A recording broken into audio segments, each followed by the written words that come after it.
According to the Office of the President, President Ali and delegation have been given a guided tour of Tata Consultancy Services (TCS) at its Special Economic Zone in Indore, Madhya Pradesh.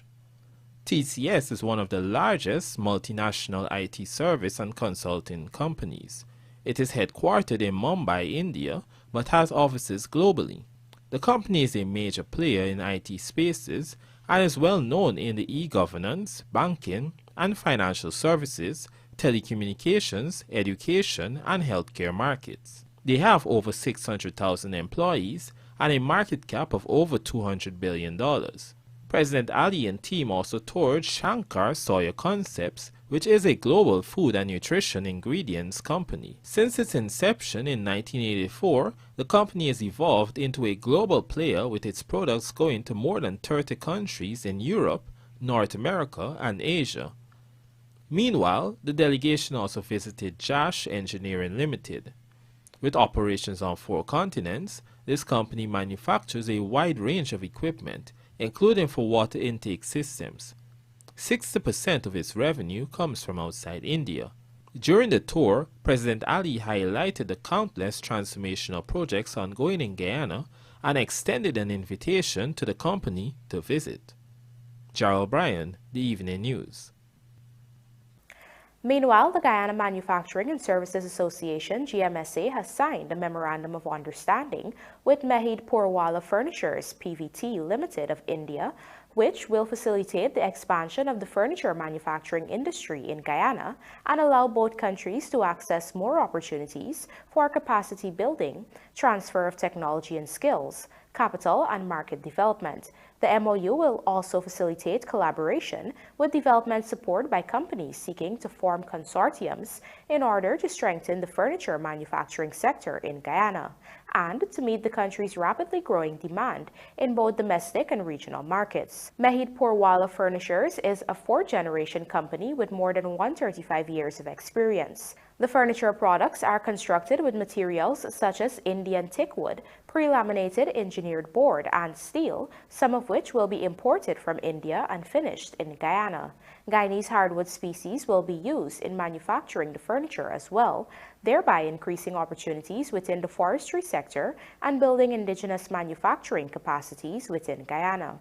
Attorney General and Legal Affairs Minister Anil Nandlal has again bashed the PNC-led opposition party for playing the race card in relation to efforts by the Housing Ministry to relocate squatters at the Mukka-Caneview area to facilitate the construction of the 4-lane Eccles to Great Diamond Highway along the East Bank Demerara corridor.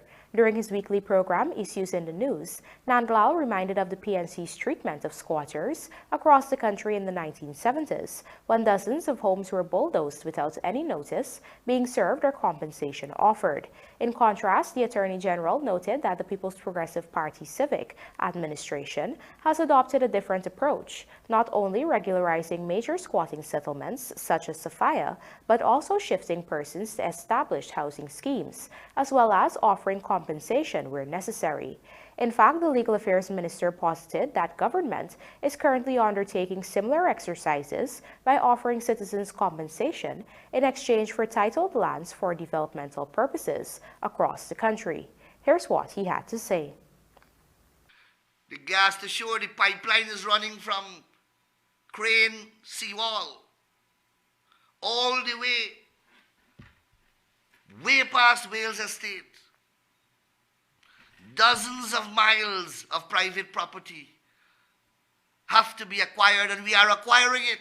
These are people who own the land, they're not squatters. And they're not resisting. We are buying, they don't want to sell. They don't necessarily want to sell because some of them are earning their livelihood on those lands. Several miles of those lands are farmlands. And these people own these lands by transport. We have a team of lawyers working, and we are negotiating a consensual arrangement with each of those persons. And they are cooperating. But 6 squatters, I understand 4 of them out of the 7, have been now engaging the Ministry of Housing. So only 3 left. So 3 persons must stop national development, whereas hundreds of others are working with the government to achieve national development in the best interest of everyone. Don't you think Afro-Guyanese will benefit from these national developments? Where the new Demerara Harbour Bridge is going.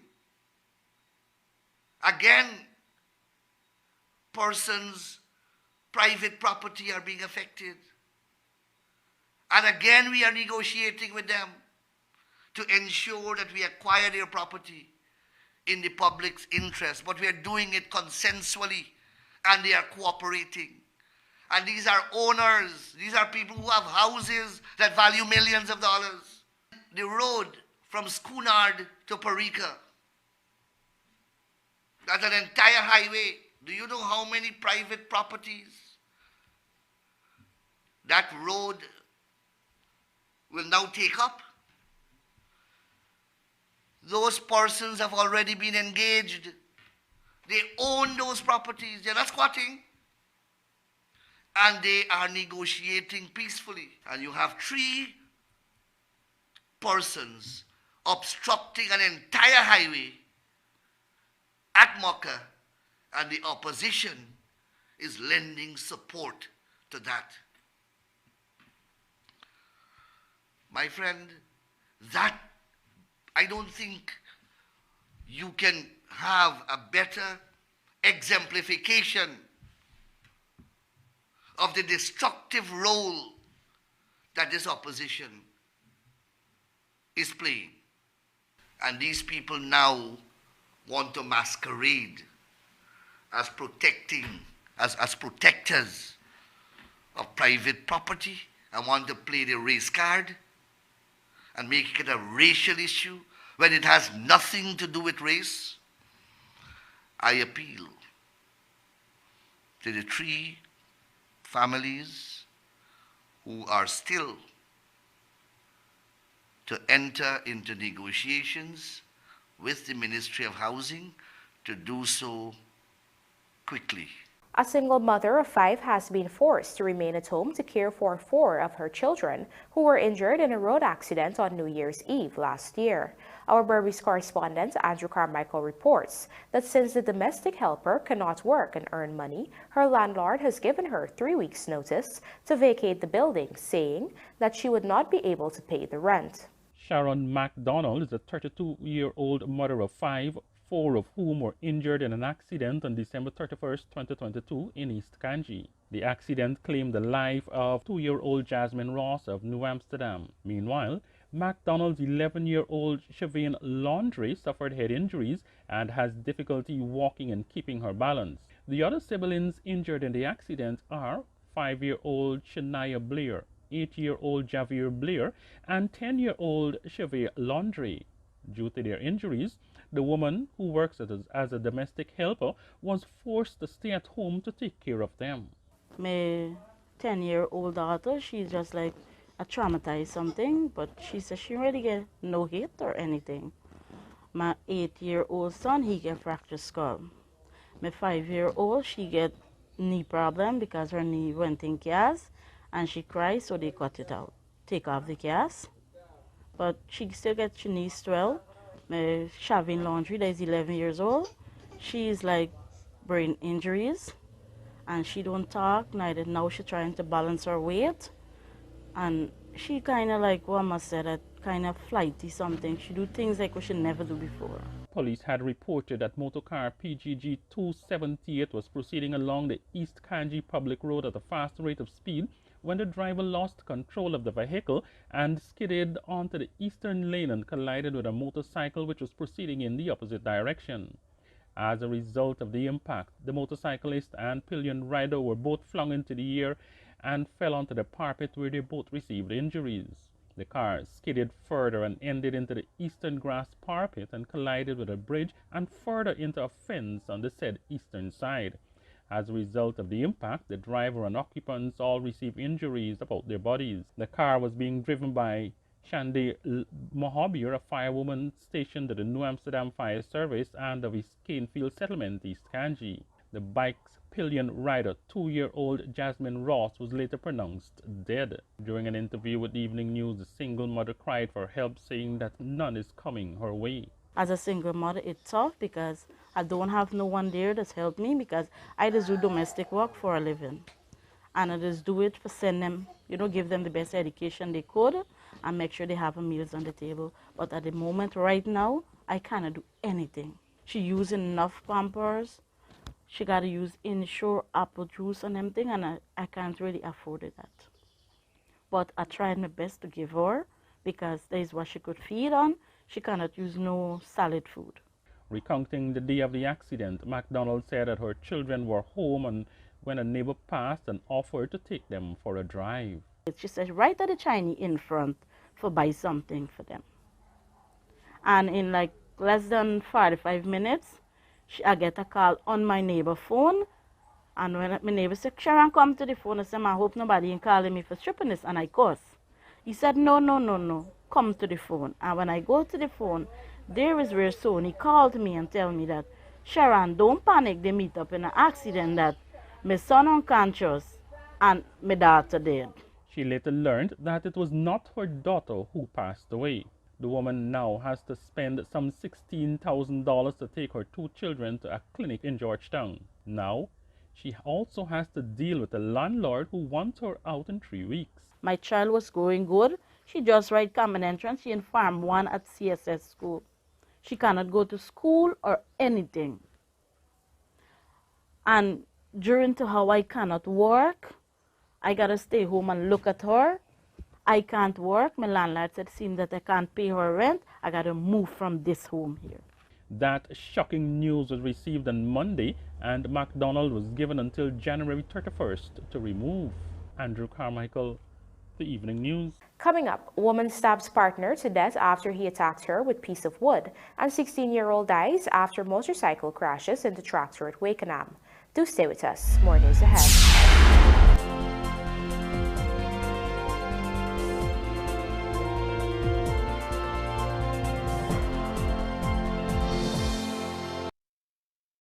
This Christmas, give the gift of life by protecting your loved ones against vaccine-preventable diseases. The Ministry of Health's nightly vaccination campaign continues throughout December at the Ministry of Health tarmac up to 7 p.m., Mondays to Saturdays. Administration of the HPV vaccine for children begins from 9 years old. So come out, adults, and bring your children to get vaccinated against HPV. But that's not all. Since it's a season of giving, we are gifting back to school supplies to children receiving HPV and COVID-19 vaccines throughout December.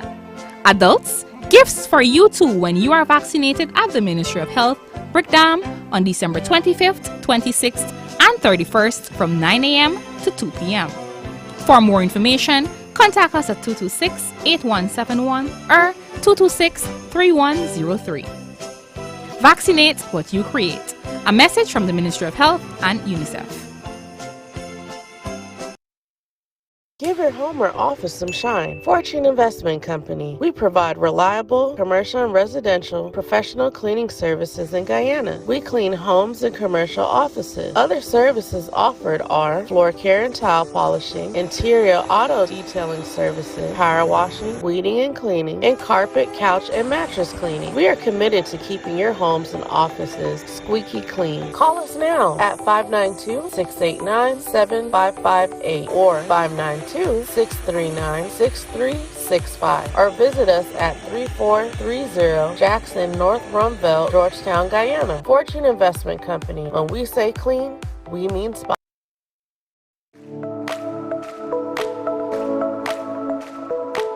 Optic offers great patient care that is tailored for my entire family.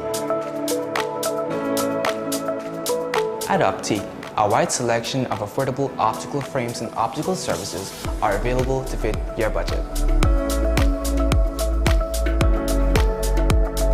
At Optic, my family is provided with comprehensive eye examination and access to the ophthalmology services, all under one roof. Optic takes pride in delivering exceptional customer service and a unique experience to you, our customers. Optic Vision Care is a company that is Guyanese born and grown that will help you take care of your precious eyes.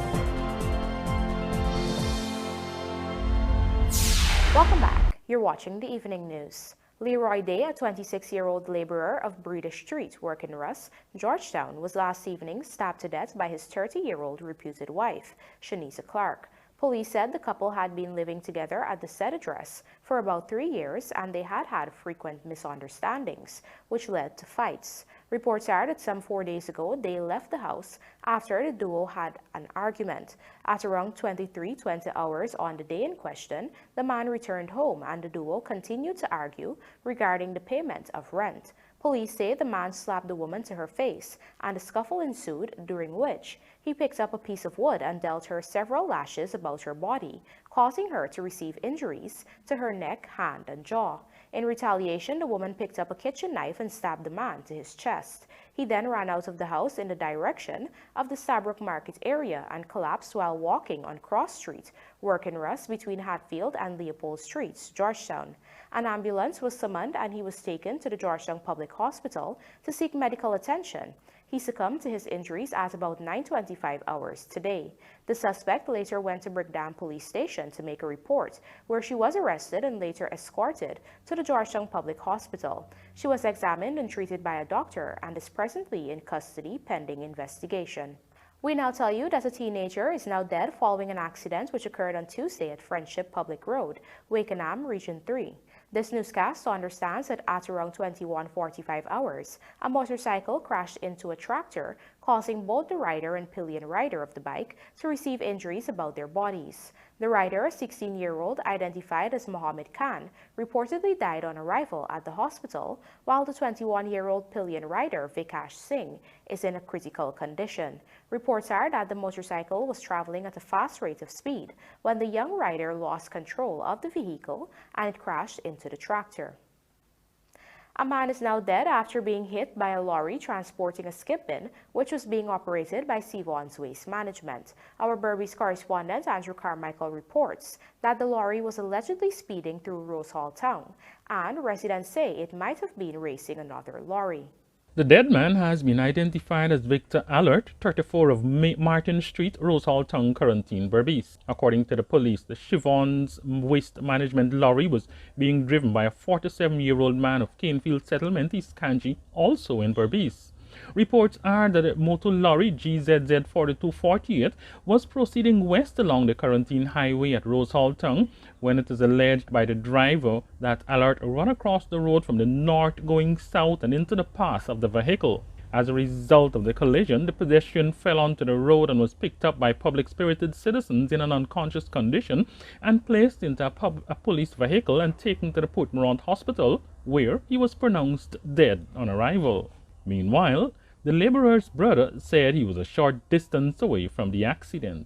This man coming from Skeleton side, and this man coming with a speed. If you see speed, a canter pass in front, and then this man coming in the back. I don't know if they're racing or what. But terrible speed this man passed with. And I see something go blam, right? So this me, what my job is my brother Enoch. My cousin was standing on the road, right? And the two garbage trucks, the first garbage truck was passing, and it was like racing down the road, the speed. So we turn and watch. We said, what's going on there? Then the next one passing, there is a first one pass first, and the next one at the bank coming in rate too, right? And we said, what's going on there? And then my cousin just come and said, watch it there, boy. When we turn and watch, we just hear the song Bram, and that is it. We run come, I went to watch the person, and there's my cousin. Imagine this man marsh brakes from still in front actually, and he slide and reach still in front Scott School in Agman, and the thing is show up on the road. So he just speed the man, they come in with speed. Police say the driver of the Chevron's Waste Management lorry has been taken into custody and the vehicle impounded.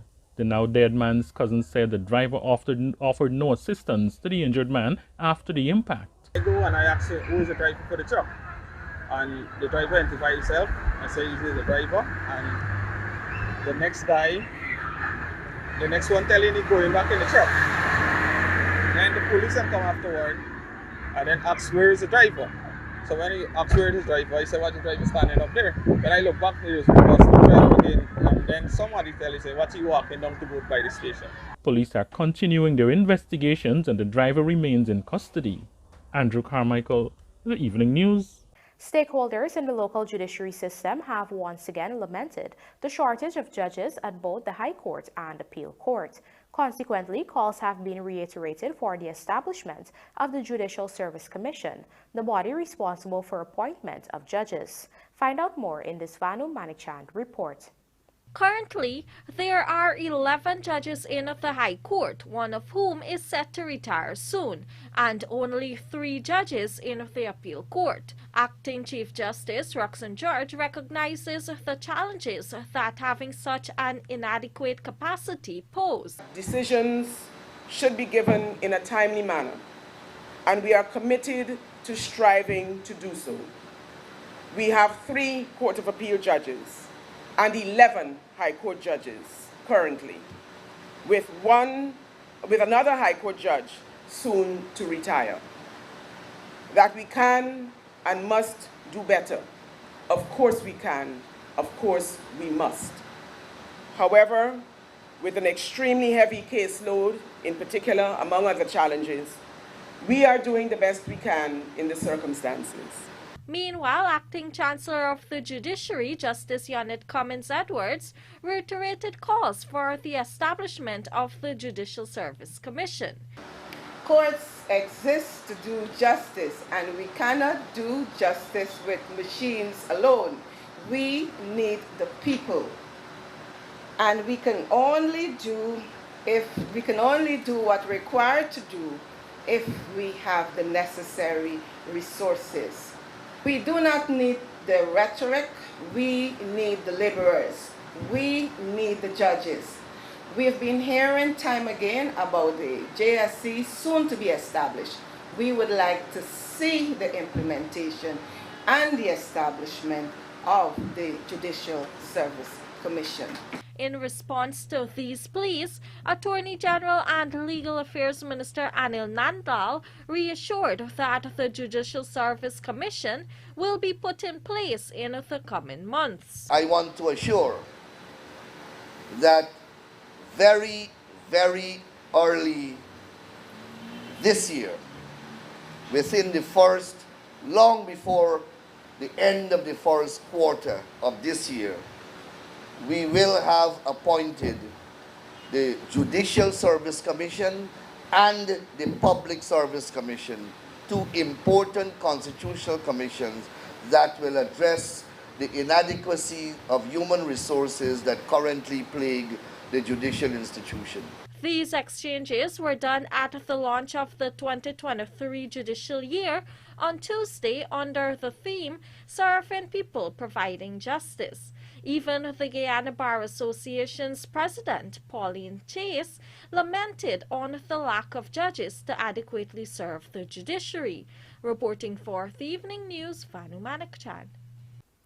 Luana McAllister joins us now to report that 5 eco-lodges have received the Green Destinations, Good Travel Seal, and Business Certification from the Guyana Tourism Authority. Here is more. Representatives of Ato Rainforest Lodge, Cayman House Eco Lodge, Irokama River Lodge, Karanambu Lodge, and Rewa Eco Lodge were presented with certificates by Tourism Minister Unij Warren during a ceremony held on Tuesday at the Marriott Hotel. The certification falls under the internationally acclaimed Green Destination Accreditation and Certification Program from Guyana, which seeks to certify tourism businesses and the entire destination. celebration. While congratulating the recipients, Minister Warren noted that suitable tourism management is imperative since many visitors want to be associated with destinations that practice sustainable management. She added that this approach is critical because it preserves the sector for future generations. I thank you for taking the charge, for going and GTA for pursuing this. We want to see the airlines taking up our interior transportation services, every single service provider that deals with our visitors, and so pretty much the entire country, every business following in this following the footsteps. The minister said that Guyana needs to make tourism work. She said this can be done by preserving all of the country's resources. When you and we all and our businesses that will join in this program, in this certification effort, and others that will be as equally challenging, we're doing it for the livelihoods of not only of ourselves but of the generations of Guyanese to come, and that we can rely, and so this is rely on for our livelihoods in all of the communities across all the regions of Guyana.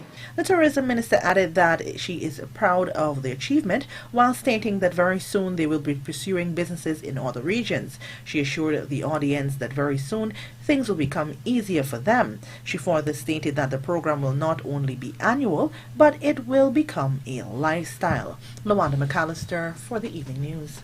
And now for a look at the bridge reports. There will be no retraction of the Demerara Harbor Bridge on Thursday, January 12th. Meanwhile, the BERBICE River Bridge is scheduled to be closed on Thursday, January 12th at 7:30 hours for a period of 1.5 hours. Boodoo returns as GMRNSC president. Guyana Harpy Eagles battling weather as 4-day preparation intensifies, and Chandrapal calling for USA Under-19 to acclimatize ahead of World Cup. Details of these stories and more in this sportcast, sponsored by MacCorp, coming up on the other side of the break.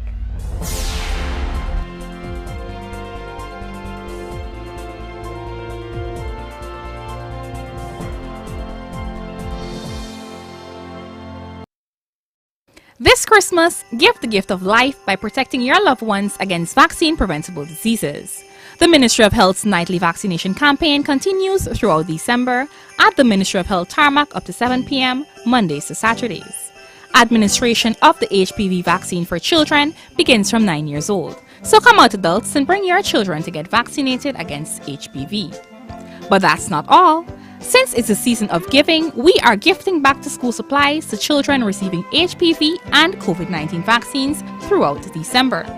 Adults, gifts for you too when you are vaccinated at the Ministry of Health, BERBICE, on December 25th, 26th, and 31st from 9 a.m. to 2 p.m. For more information, contact us at 226-8171 or 226-3103. Vaccinate what you create. A message from the Ministry of Health and UNICEF.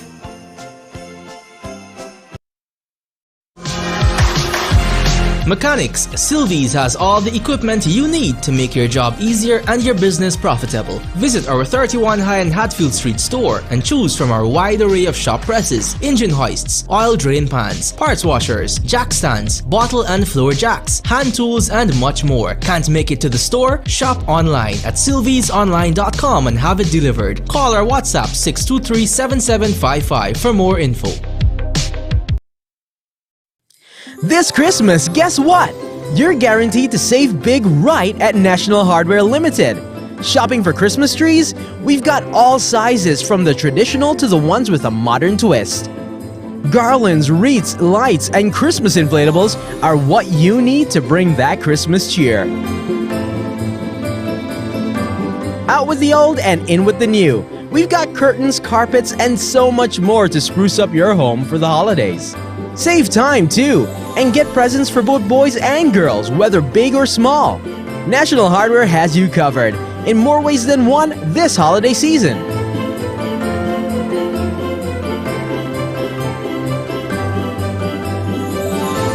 Check out our superstore at 13 to 14 Industrial Site, Rumvelt. Telephone number 231-1091-95. or downtown at 17 to 19A Water Street, telephone number 227-1961.